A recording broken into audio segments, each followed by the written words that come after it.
Karen. Yes. Quick question. Okay. If someone walked up to you on the street and said, hey, you are an archangel in a meat suit, what would you say? I don't know what I would say. Exactly. See, last time Dr. Alisha Das was on the show, she told us that most of us, not just you, Karen, have ancient archangelic roots. And now she is back. And Yay. this time, she's bringing the big wings with her. We're talking about connecting to your angelic name, your cosmic purpose, and yes, how to tell if your gut feeling is an actual guardian angel whispering secrets in your ear or just last night's burrito. So grab your Halos Metaphysical family, because this one might just activate your archangelic ancestry and help you fly just a little bit higher. The Skeptic Metaphysicians starts now. My name is Will. And I'm Karen. And unlike Mulder and Scully, we both want to believe. So we've embarked on a journey of discovery. We've talked to people deeply entrenched in the spiritual and metaphysical world. We've thrown ourselves into weird and wonderful experiences. I even joined a coven of witches. And wait, you joined a coven? Yep, all in the interest of finding something. Anything. That will prove that there's something beyond this physical, three-dimensional world we all live in. This is the Skeptic Metaphysicians. What if I told you that the secret to transforming your entire day starts before your feet even hit the floor in the morning? Hey there, I'm Will from the Skeptic Metaphysicians and New Reality TV, and I want to invite you to reclaim your mornings with our free email mini course, The Power of Mindful Mornings. Now, I don't know about you, but for me, if my morning doesn't start on the right foot, my entire day becomes much more challenging than it really needs to be.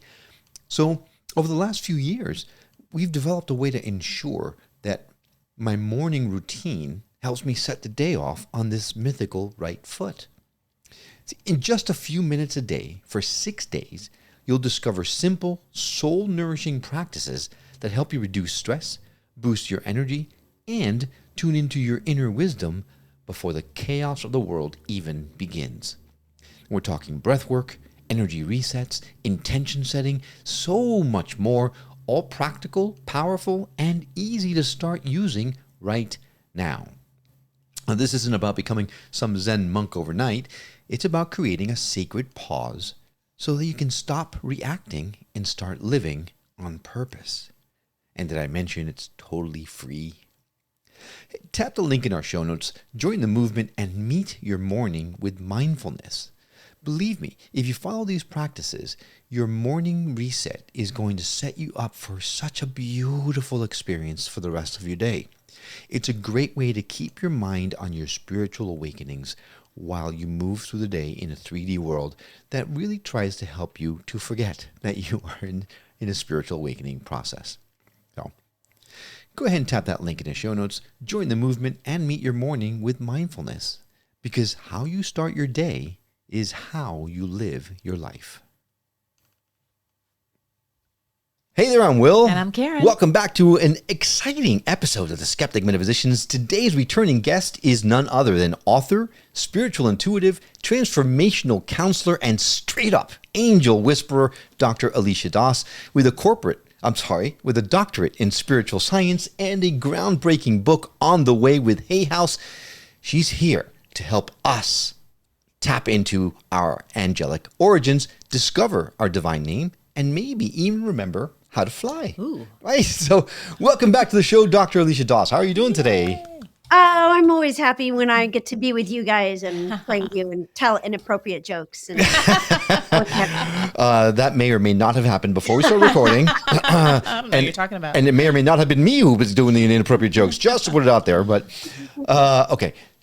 Doc, it's so nice to see you again. The last time we were here, we had such a wonderful conversation that we couldn't wait to have you back on. So now this is probably the second of many, many times that you're going to be on the show because you're one of our favorites. So, well, last time that you were on the show, you dropped the bombshell about the fact that we all had angelic roots. So what has been the feedback that you've gotten since you've been on the show about that statement by itself? well, you know, it's not usually a statement that I just, like, hi, paper or plastic, you were an angel. It's not. Not generally, not generally.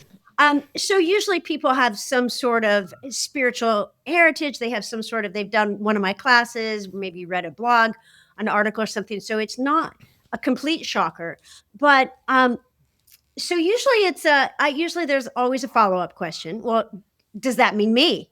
Is usually the follow-up question. Does that mean everybody? And so, usually I say, if you are asking the question, it probably does mean you. Some of us have more of an angelic heritage than others. That doesn't mean they're necessarily higher. It means that's their culture. Just like I'm half Indian, half English, so I might be more, my skin might be more olive. That doesn't mean that I'm, it just means I'm different than somebody who's Scandinavian. So in my experience, so the whole book, Your Angelic Ancestry, so they did change the name from Your Archangelic Ancestry because nobody could say you're archangelic. Go figure. Really? Did you see me stumble like 5 times during the? I did. That was a hard one. It is. I guess it is. It's, not for me because I've been saying it since I was tiny, but so it's now called Your Angelic Ancestry because people can say it. Discovering your archangelic name. So it really is, we were archangels before we were humans because archangels have souls and they have free choice, also known as free will. And so to throw an angel in human flesh where we have to decide what to do, choose the highest choices without that convenient archangel above us disseminating the will of God would be too much. So my experience and my work with people for 35 years since I was a toddler, it really has borne out that we were archangels because the archangelic is so much more ancient than this latter-day experiment of the human consciousness, so that we were archangels before we incarnated into the angelic to learn more about free choice, to learn more about co-creatorship. And I could keep going, but do you have a follow-up question? And I can answer more specifically what you'd like to know. If you don't, I do. Go ahead. Okay, so that is exciting and weird and scary all at the same time, right? Scary? Why scary? It's not scary. Because we got, how do I put this? Willingly gave up so much to be in this experience, this 3D experience. So the question that begs to mind is, were we out of our minds? Why would we do something like this? I'm with you. So you Hey, could what were say- you going to say? No, I was going to say you could equate that to why did you decide to be a mother? Because you give up so much. Right. That's fair. It's fair, And yeah, I'm so with you, brother. Like, what the heck were we thinking? Yeah. Here's what we were thinking. We're in the soul realm. It's all beautiful. It's all there. Or we were in the angelic realm. We were an archangel. We're in our pastel robes. We're like, we look at the human realm. We go, we could grow a lot faster there because it sucks in so many ways. All right. It's fantastic in so many ways, but it's also difficult. Yeah. And we were up in the soul realm, or we were in the angelic realm, and we went, oh, that'll be easy. Right. And then we get here and we're like, What have we done? aging bodies, man's in climate change. What the heck, right? Yeah. And yet we grow so much faster here than other places precisely because it's so challenging. A lot of spiritual teachers say that souls line up to incarnate. And specifically, this planet is more challenging than other planets even. How do we know that? Well, you travel the realms, that's a whole other story. But so we grow much faster here. And a lot of spiritual teachers say souls line up to incarnate here precisely because they grow so much faster. And my cheeky retort to that is, yeah, and they line up to get off too. Yes. Wow. Oh my gosh. See that I'm thinking about roller coasters, and people line up to go on the scary roller coaster because there's the fun parts and then the not so fun parts. But it's all about the ride. Yeah, but you know that roller coaster, those videos that you see people strapped in and all of a sudden they lose their minds and they pass out and they come back up and they pass out and they come back. That's kind of like it feels like what we're going through. Like, what the heck are we thinking? We're strapped in, we're going, and then, It's kind of like reincarnation, isn't it? yeah, exactly. Thanks. So we just got to strap ourselves in and hope for the best. Yeah. Exactly. So here's a question I did not expect to ask, Okay. but something that you said just sparked that in my head. Mm-hmm. Some people believe that Satan, for example, was an angel or an archangel that actually fell. Mm-hmm. Some folks might liken the descent from the archangelic experience or existence into the 3D as a somewhat of a fall. What do you consider, like, what do you think about something like that, where, like, could Satan have fallen and fallen even more? Or how do you put those things together? I love that question, actually. And you know, ask me. I love edgy questions, and you guys always ask them, which is so great. So here's my experience. Satan is the human, this also a meat sack kind of, Satan is not physical, but in the human essence or ethereal consciousness, right? Satan is the earthbound form of Lucifer. Lucifer was definitely an angel, is still an angel, right? But the morning star, the morning sun, right? The first son of God. Right. So Lucifer definitely fell and fell very far, right? Because at some point God went, this whole human thing is good. It's expediting evolution more. It's a lot faster than an angel evolving to an archangel, right? So, and yet it's still going slowly, and it's all about balance and law, right? So it's not so much about learning, because if someone learns about love and they make that higher choice, if they still have the karma to be killed 422 more times, they're going to live and die, but not necessarily learn more, just balance. So then the Christ plan, definitely, in my opinion, absolutely not sequestered to one religion, available to all who choose into grace and love. But the Christ plan was incepted, right? And Lucifer said, nuh-uh, I like my plan better. I like the law plan better. And rebelled against God and said, I want to enforce this plan. And God, goddess, allowing us to have free will so that God and its infinite bravery could see what happened. Oh, this will be good, right? Allowed Lucifer to continue his plan on earth through Satan, and allowed the Christ action to be continued through Christed beings, Jesus, Rumi, Buddha, Zoroaster, etc., right? And so both plans concomitantly run on our planet, and we get to choose which foot are we going to have on which side, or can we pick up that foot and go, oh my gosh, so many temptations, my momentum of this planet is downward, but I'm going to choose up into grace. Got it. Okay. So are we here because we fell? I don't think so. I understand why people would think that. Some people are here because they fell. Absolutely. Some people, did some terrible thing, and rutrow woke up here, right? But I don't think that most of us fell. Certainly we fall and we rise again, and we make dumb choices and we fall and we get back up, right? But I think most of us are here because we chose to know far more about co-creatorship and free will than we could have other places. Wow. So now I'm thinking about Satan. Ooh, we're gonna have a spicy podcast. I was not intending it to go in this direction. But just one question. Okay, so you mentioned how Lucifer wanted to go in a different direction. Mm-hmm. So why do you think unless the direction was really horrible, but it sounds like the way you explain it sounds like it was just different. So why do you think we have equated all of evil and pain and ugliness and torture and all of that stuff with Lucifer and Satan? Ooh, such good questions, y'all. So I'm going to ask somebody who knows a heck of a lot more than me. I'm going to let Archangel Michael answer this. Ooh. So what I'm hearing is,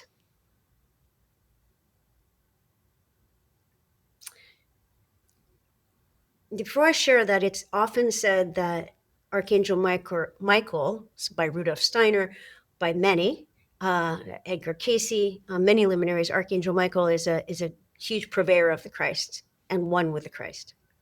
Okay, so what I hear from Michael is, and by the way, there are spiritual teachers who also say that Michael incarnated, was the first archangel to incarnate on the human plane as Adam. No kidding. Wow. Right? Now, obviously the whole creation myth is very anthropomorphized. Do I think it happened exactly like? No, I think a lot of it was symbolic. Right. But that's who started it. So what I hear in answer to your question is Lucifer is equated with so much evil because, first of all, to go against the will of God when you know better is considered evil.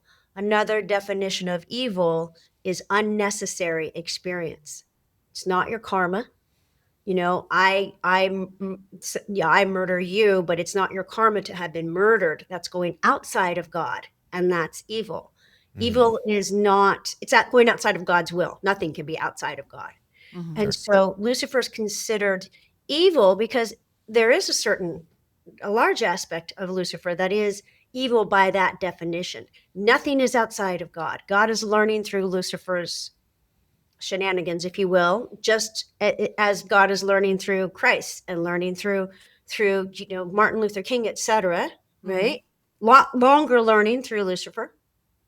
Takes a lot more time. So when we knowingly go against the will of God, that is evil and brings us into, now we're not one soul will be lost. So rather than going, not let our progression is straight up, but it's kind of like this, right? We go up. So you do that and you're going up, up, up. And then you go, I know better than God. Oops, you fall. Right? Especially if you know what God's will is.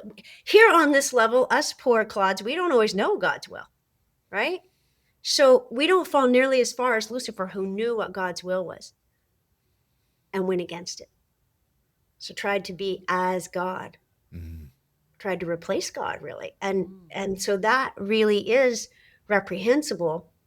And ultimately it is not, because ultimately God is the inceptor of all things, including Lucifer. And Lucifer's plan is not so awful, not so fun either. It's checks and balances, and biblically it's to the last farthing. His actual plan is not so evil. The execution of it against God's will and the original reason for it, I know better than God, is evil. And so when we choose that, and we all have, I know I should do this and I do this, right? We get the consequence of that, which might be outward, but the biggest consequence is inward. Feel good. Right. So, which begs to really revisit the term evil. It really encompasses so much more than, when you think evil, you think Satan, right? Evil. But evil, in the way that you're explaining it, is much more than just like something really bad that you did, but rather something that goes against the will of God, I guess is what you're saying. Yeah. Or feeling that you know better than God. So I guess surround that, the society, humanity, pegged anything that was bad with the word evil, when in essence it may or may not have truly deserved that term. Right? Am I understanding that correctly? Well, yeah, because ultimately there is no duality. But that's a mastery level lesson. To be completely, in the Buddhism, they say the root of all suffering is attachment. Right. Yes. Good and bad, duality. Yes. So, yes, is there evil? Of course. Ultimately, is there evil? No, because ultimately we don't exist in these separate bodies. Right. But does there evil playing out? Yes, there is. So evil actions or evil entities? Both. Oh, good God. No, evil actions only. All right, my dear. All right. Yeah, there are evil entities, but do we need to fear them? Do you know, have you ever had the experience, Will, of really getting into a state of forgiveness when someone did something against you and you knew you had to give up that againstness, that resentment, and you got into a state of forgiveness and you saw that, yeah, they said the mean thing, but it's because they were hurting, not because they were actually evil. It's because they were, hurt people hurt people. And when you get to that, you have compassion. And then it frees up all the judgment inside of you. And then, it said, if you knew the secret fears of your worst enemy, you would never hate them, but love them. So it's like that with Lucifer. Now, am I espousing like go hang out with? No. No. But ultimately, is anything outside of God? Absolutely not. Right. So and Lucifer feeds on our fear. So we want to do our best to not go into fear. Right. So love your enemy as you love yourself, basically. Yeah. As best you can. Yeah. All right. Well, then another departure from any of the questions I thought, but you said something earlier that sparked yet another question. You mentioned that we were all just hanging out in the ethereal realm with our robes on, and yet biblically, the Bible describes angels very differently as big wings and robes and sitting at the right hand of God. Does that mean we had a lot of eyes everywhere and were shaped like stars, or is it like, are we looking at it from the wrong perspective? I think we look at it from the perspective we have, and there's no wrong perspective. I can tell you my experience if that's what you're asking. Sure, we'd love to hear that. Yeah. So yes, in the Bible, Ezekiel describes the cherubim as many-eyed and many-wheeled, not exactly a sexy version of angels, right? Certainly not the fat babies flying around that we're used to. Right. Well, my experience of angels is that they are formless, because angels are not 3D. They do not have these, as you call them, meat sacks, right? They're essence, they're ethereal, they're formless. So when I tune into angels, I might see a flip of a jewel-toned robe. I might see a sword, but I know it's symbolic if I do, because their creation, their level is so different from ours. So it's both and. Often they will come to us in a way that we can receive them. So often they will come to us looking like a beautiful human, so we're not afraid of them. In the Bible, do you know what the most common thing an angel says is in the Bible? Bless you. Yes, but that's very common. But the most common thing is not bless you. Do you know what it is that they say first? Fear not. Fear not. Oh, that's true. Because they are so awesome, and they really, if you really perceive an angel, they very much challenge our sense of separate existence, our sense of self. They're incredibly, they bring the divine right before us, which is shocking to our ego, can be shocking to our ego. So it's both and. Do I occasionally see a more occasionally I'll see an angel that, looks like a beautiful human, and I don't think much about it, because most of the time it's just a knowing. They're just essence. So I really say to people, angels probably don't look anything like what we depict them in art, but so what? If that is comforting to you and that's how they want to appear to you, mazel tov. Yeah, I love it. So when you feel them, when you feel that presence, what does that feel like? Well, I just want to qualify my answer, Karen, with this is my experience, but however you experience them is equally valid. So I experience them as a knowing, like I experience love, like I know I love my kids. Right? I experience them as a tangibilization of God, of the divine. It'd be like if a feather flitted through here straight from heaven and we were all stunned into profound and sacred silence. That's how I experience them, as right here. But they take us out of time and space into a more divine state. I love that. So as you know, I've lived with an angel for 17 years now. Mhm. And when her angelic persona comes out, it's very different. It's very different. It's this persona owns the room, right? It definitely, it absolutely just takes over the room, and it's almost like like a feeling of I'm not worthy, right? You feel you're not worthy. Correct. Yes, I feel I'm not worthy when I'm in the presence of the angelic persona that comes out. Is that the right feeling to have, or should we, because like you mentioned, we all have archangelic roots, should we then not fall to our knees and beg for forgiveness whenever this persona comes out? Not that I do that. I'm just saying. You've never done that. Otherwise, I'd fake it all the time. Karen's like, tell him he should fall to his knees and beg for forgiveness. I do think it's an appropriate response. Okay. And I have one cautionary tale with my answer. I think it's a both and. It is a very appropriate experience or response.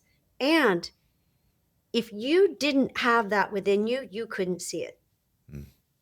If you didn't have the equivalent right within you, Will, you could not see Karen. Now, Karen is not even hiding the fact that she's got an angelic origin. No, she's not. She's not. She's not. She's not. Well, she's pretending. Oh, not me. But yeah. Yeah, none of us are buying it. Right, exactly. So are some people more angelic than others? Of course. Just as my analogy of like I'm kind of have olive skin, Right. you know. So, but does that mean it's any different than somebody who doesn't? Absolutely not. You know, so Karen's heritage, I hope you don't mind me saying this on air. Karen's heritage, she spent a lot of time in the angelic, and she's wet behind the ears. So I'm sure that people's response to you, if they have eyes to see, is like, oh, there's something special and magical and different. I don't know why, but I really like you. I'm guessing Will is nodding his head. Like that's a lot of times people's response, right? Yeah, I can't nod enough for it. Yeah. Yeah. Yeah. Now, does that mean Will is any less special? Absolutely not. It means Will has a different heritage. So I look at you, Will, and you're someone who is a bit more balanced, and you've spent some lifetimes in the human and the angelic and the Davic, which is the nature kingdom, other planets. Whereas Karen and I are more like, we just kind of hung out in the angelic and then, decided to come to this crazy place. So, but I do see, I would say you wouldn't be here if you hadn't evolved to an archangel, at least for some of your lifetimes. You might have spent more as an archdeva. That's the nature kingdom. Also not physical. I think she's calling me an animal. No, archdevas are not animals. Right. Yeah. So it's almost like you do 23andMe or Ancestry.com, whatever. I might be it's your archangelic ancestry. Right, 0.00001% archangel, and the rest is just regular old human. Right? Well, more than 0.0001. You'd have a lot of that too, or you wouldn't be with Karen, and you wouldn't resonate with her, and you wouldn't. Right. You would have a different response than fall to my knees. You might have a response of, as we're talking about, fear or even an aversion, because when you have a bright light, we tend to see our shadow in relief to that, right? So if you didn't have a lot of archangel in you, and it's funny because as I'm saying this, like I can see it coming more forward. It's just that it's like Karen left the angelic, a few years ago, and you moved out about 20 years ago, like if we were looking at it this lifetime. Got it. So I'm more road worn than Karen, basically. You're street smart. Yeah. All right. Well, cool. Now, also last time you were here, we talked about Karen's angelic name. Mm-hmm. Do you remember what that was? Don't say it though. We just think it. Don't say it. Yes. Right. So in your book, which is actually people can pre-order now. I know it's been delayed until February, I believe. Right? March 3rd, 2026, because of the fires. Okay. So you can pre-order it now. Yes. In anticipation, because the book, you show people how to discover their own archangelic name. Yes. Can you give us a sneak peek into how that might happen? Yeah. So I was originally going to write like an angelic compendium. And Hay House is like that, that's a lot in one book. But we think the sexiest part of the book is the angelic name. Everybody wants to know their angelic name, their archangelic name. Right. And please tell me my name's not Bob. Probably not. Good. Not Bob. No. Okay. And no, they're much more highfalutin than that. So And Robert. a little more highfalutin than that. Okay. And so what I did is I recorded. I used to give people but I would guide them through a whole meditation in my classes to get their name, and then I would take them into a separate room and refine it, because you never want to tell anybody your archangelic name. Angels have one name. So we have lots of names because we embody many times. You know, we're Ming Pao Chu, then we're Bob, you know, and we're Sven, etc. Angels are the opposite. Most ways that angels evolve are opposite to humans, by the way. So angels have one name, one body, many lifetimes. And so that one name is incredibly important and sacred, and you don't want to tell it to somebody because it could give them power over you. So then what I did is I recorded the meditation and I sent it out to tons of people, and I said, can you get your name from this? And many people emailed back and said, oh, yes, I did, you know, or maybe even I got more than one name. And then I kept refining, so I asked for feedback on the meditation, you know, and I kept refining it until people reliably got their name from that meditation. So it's in the book. The whole how-to is in the book. It's like I think it's the 6th chapter, because there's a whole lot of foundation so you remember your name accurately. And then you can go and listen to the meditation. There's a lot of QR codes in the book to go listen to the meditation, receive your name, and then learn, well, now that I've received it, what can I do with it? Gotcha. I'm so curious. I don't suppose you have an advanced copy you could give friends and family or something, right? I can send you an advanced copy. Yeah. I mean, if you can, it's not, no worries if not. Not a physical copy yet, but. Sure. Yeah. So how do angels originally get their name? My experience is so when they're an angel, so they incarnate, they're spark from God, you know, and they get their name then, but they don't necessarily know it until they're an archangel, because again, angels are in a collective. So in my book, I talk about only work with the highest great archangels, which are way off the screen, right? And because working with angels, you may or may not be working with a being higher than you. So certainly your guardian angel is different. And a lot of people's, depending on whom they are, a guardian angel might be a lesser archangel, you know, or it might be it might be an angel. But my experience is God, goddess, spirit, the universe, whatever we want to call it, like breathes out and exhales them into existence, and a name comes tumbling out with them, and that name speaks of their higher purpose, of what God is intending to learn through them. So that's why the book, it's Discover Your Archangelic Name, Heritage, and Higher Purpose, because your name is a big clue to your purpose, not just for this lifetime, but for all of them. Gotcha. Wow. So you mentioned that the book also helps you to understand how to use your angelic name. Is it the same for everyone, or does everyone have a very specific thing that they can do with that name? What do you use your name for once you discover it? Yeah, it's a great question. I'm very, I have a rare disease in my family. I don't know if I told you this. I'm not sure that you did. Everybody is an MD. Everybody. Oh yes. Yes, you did. Everybody. And I was pre-med, right? And then until I made a U-turn. So I am very pragmatic. I have a scientific mind. I want tangible, measurable results, right? So, in fact, that's why my doctorate is in spiritual science, not in philosophy. Show me the metrics. So they can use their name many ways. Of course, the way that speaks to them, but some of the ways to use it are, as mentioned, to find more about their purpose, their overarching purpose. They can use it to connect so expediently to the angelic. And see, it's not about going back there to your archangelic form. It's about bringing that form here so that you can manifest more, you can be more Karen, like, you know, you can have that grace and that magic and that specialness, that divine remembrance, because angels never forget they're one with spirit. Right. And then you take and you couple that with your human co-creatorship and your human sovereign qualities, right? Free choice. And what you have then is a God realized being freely choosing into God's will. I need to know my name because you just said something that really resonates with me. My one goal over the past, I don't know how many months, has been I need to be closer to spirit. I need to get myself there. I'm very much stuck in the 3D, in my humanness.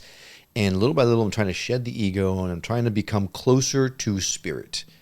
So if you think you're saying my name will get me there, I need that right now.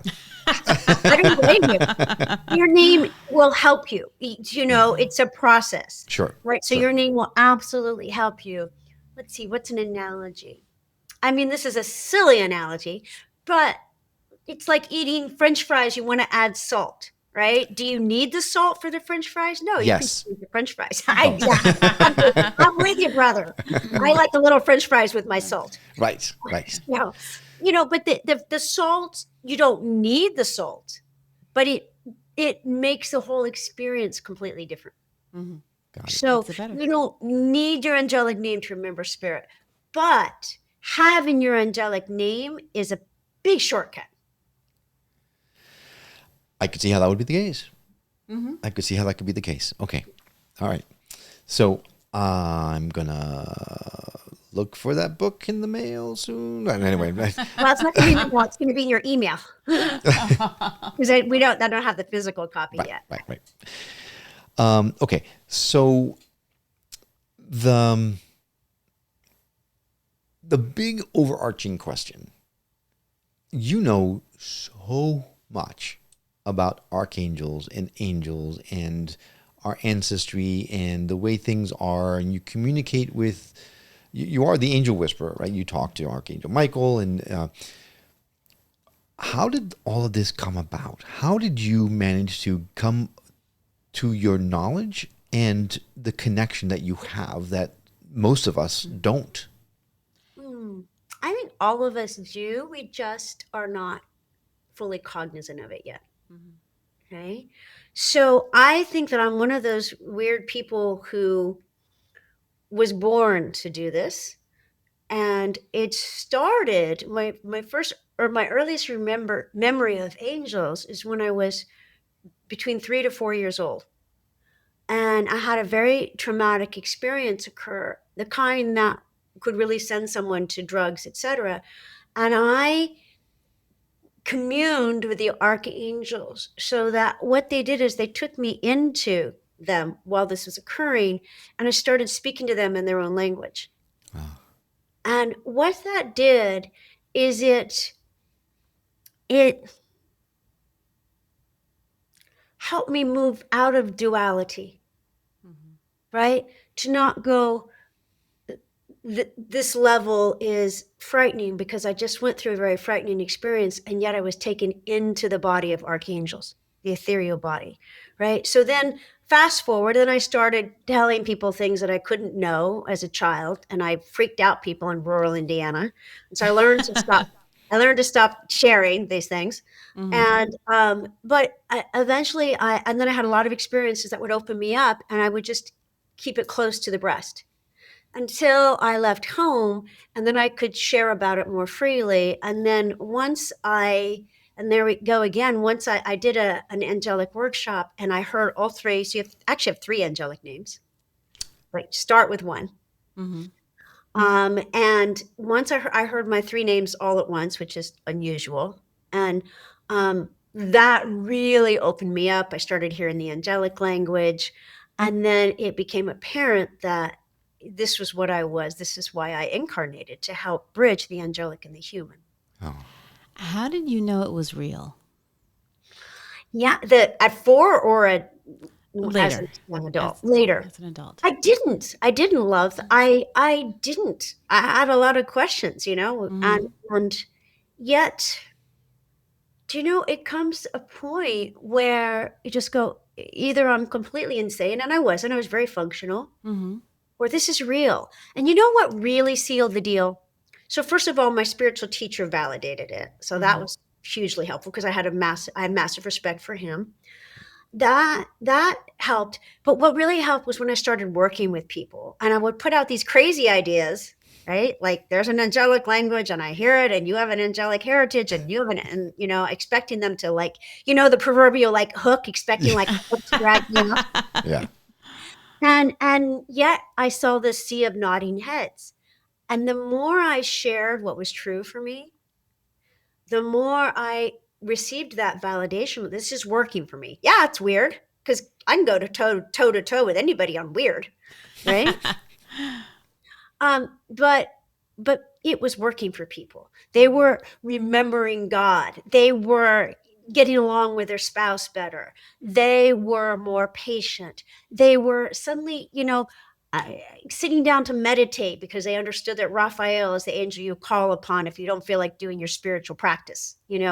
They were getting, again, I'm this spiritual scientist. They were getting results, and that actually validated things for me. I went, okay, can't entirely rule out me being crazy, but that means everybody is. So if everybody is, then none of us are. Right. Yeah. So just to point out something you said, having someone that really knows validating is a big first step, right, Karen?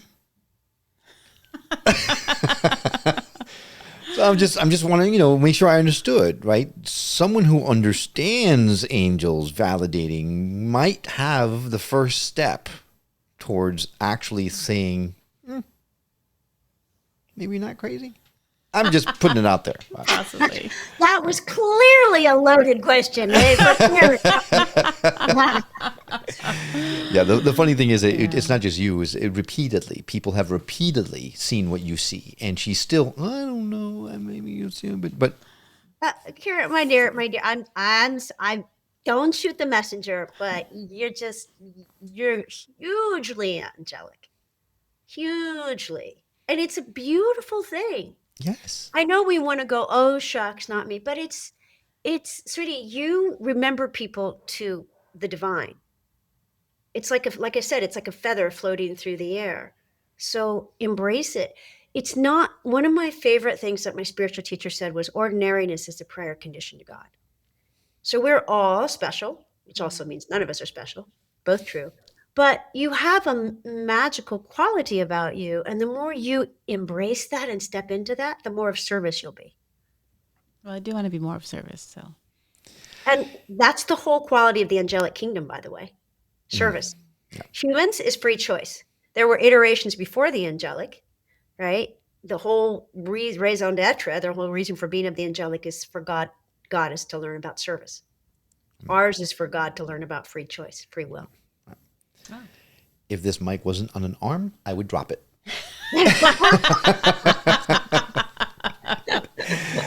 All right. Well, the show is called The Skeptic Metaphysicians. So there are people right now who are listening who are going, oh, come on, angels for real, seriously? If someone is skeptical, but would like to try to step forward in an effort to better understand how they are connected to the angelic realm, what kind of tips would you recommend what the first steps they should take to start down that path?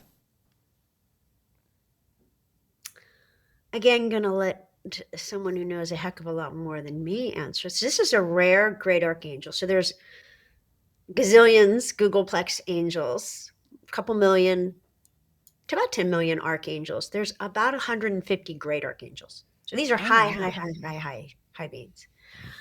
Some of them we know, Michael, Gabriel, Raphael, but they're probably a lot higher than we know, right? And we can know them. It's like, how you guys know each other very beautifully, intimately, obviously, right? You're beautiful partners.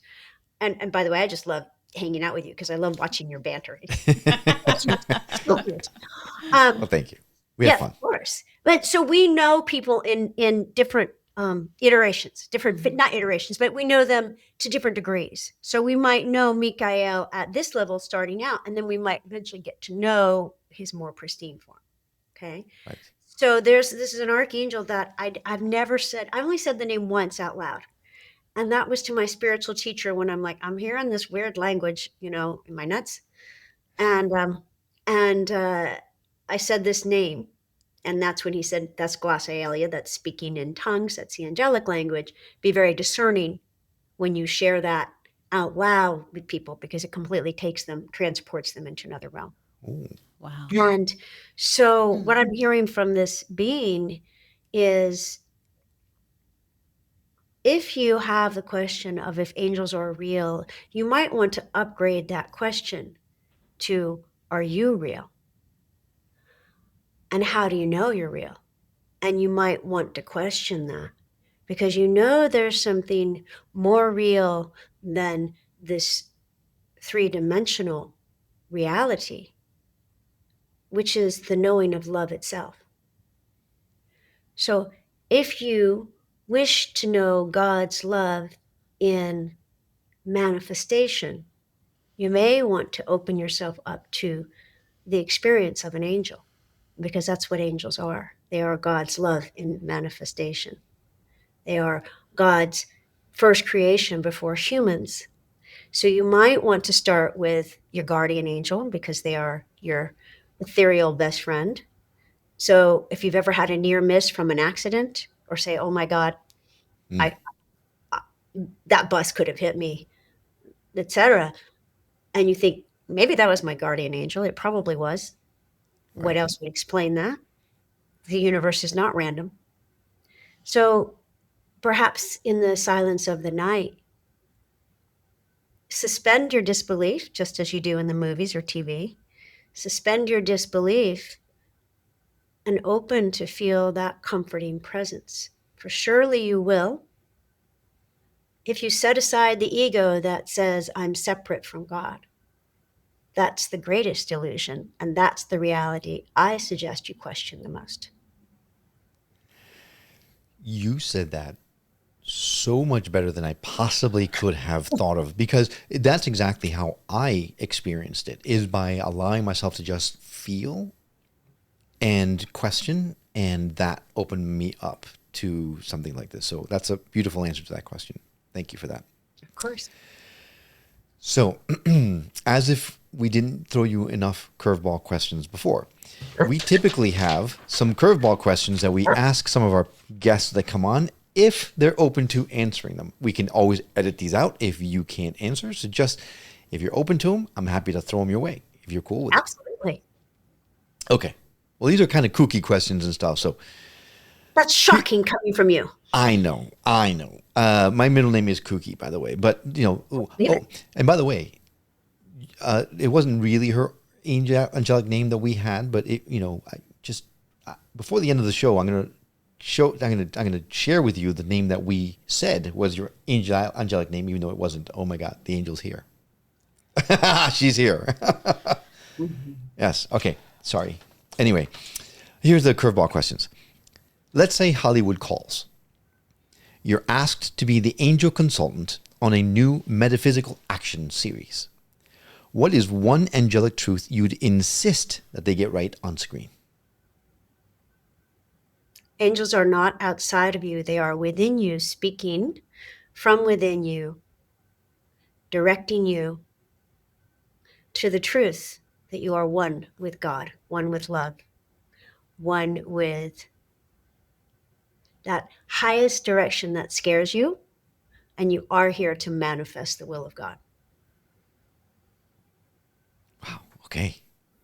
That was not the answer I was expecting, but that was better than I could have possibly hoped for. Okay. Second question. If Karen really is an archangel, and honestly, we all know, I know that she is, what celestial job title do you think I'd have in the angelic realm? And be honest, because I can take it. Okay. Celestial job title. Yep. Whoa. This is a long title. This is more of a job description. Can I do a job description instead? Absolutely. Yep.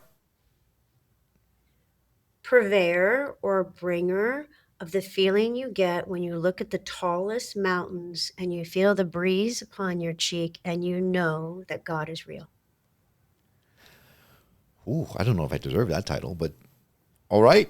Your high self. So can I explain that a little? Yes, please. Please. So when I look at you, so yeah, I do angels, but I also do connect with spirits of nature, which to me is another heritage we have, very related to the angelic. So there are devas or spirits of mountains. And when I look at your consciousness, I see that a part of you has a connection to the spirit of a mountain. And so what does that mean? It means that you have this particular power with you that is not intimidating to people, but rather inspiring. So they tend to go with your crazy ideas. Yeah, and they are crazy. Yes.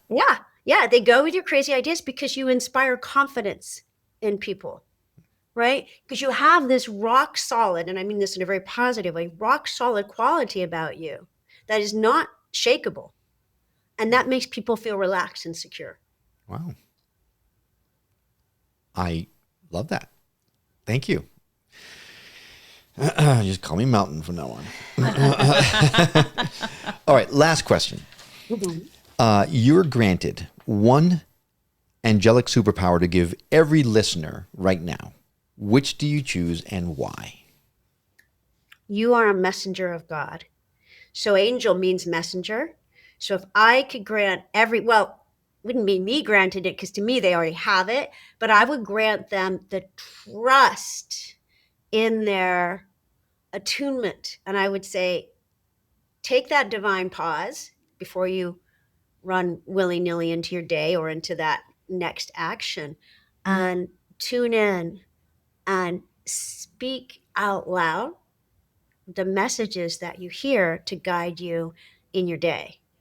So to know that they are all messengers of God. Okay. Thank you for playing along. Those are fun for me. Those are fun. A little easier to answer than like what's Satan and Lucifer. Why are they though? You seem to have you answered those perfectly. So I didn't see any challenges there. If someone obviously wanted to pre-order your book or get in touch with you to work with you in some way, what's the best way for someone to reach out? Thank you for asking. So my book is just a few days ago went on pre-sale. The physical copy won't come for about 6 months, but if they order the book they can go to Amazon, Barnes and Noble, Books A Million, wherever, and order the book. Then I'm going to be starting a launch club. So they'll get a course. I'll start sending excerpts from the book. So basically I'll send them the entire book by the time the book comes out, but it'll be in bite-sized pieces. So if they go to my website, aliciadoss.com/book. So my name, aliciadoss.com/book, and order the book from there. Then I'll start sending bonuses, excerpts, whole chapters. Oh, the outtakes. Those are fun. There are angelic outtakes. There are angelic outtakes. Ooh, I like that. I must see those. Yes, I'm going to buy the book. So, awesome. Well, Doc, Alisha, Dr. Doss, thank you so much for coming on the show. It's always so much fun to spend time with you.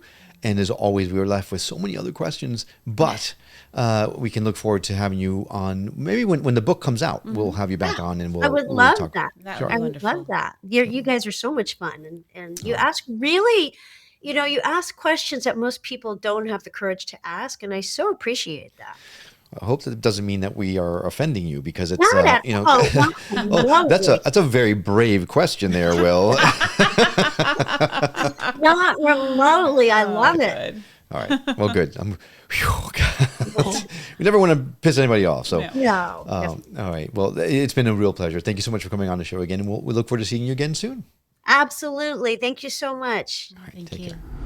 Okay, well, that does it for this episode of the Skeptic Metaphysicians. Thanks for coming along on this journey beyond the veil. If you're enjoying the ride, don't forget to visit us at skepticmetaphysician.com to dive even deeper into the world of metaphysics and spiritual awakenings. Follow us also on your favorite social media platforms. We're always sharing mind-expanding content and behind-the-scenes fun. And if you're craving connection with like-minded seekers, join our community. The link is on the show notes. And hey, if you're feeling the vibes, help others find us by leaving a review on Apple Podcasts. It makes a huge difference, and we would be so grateful. Until next time, keep questioning, keep seeking, but most of all, keep your mind open.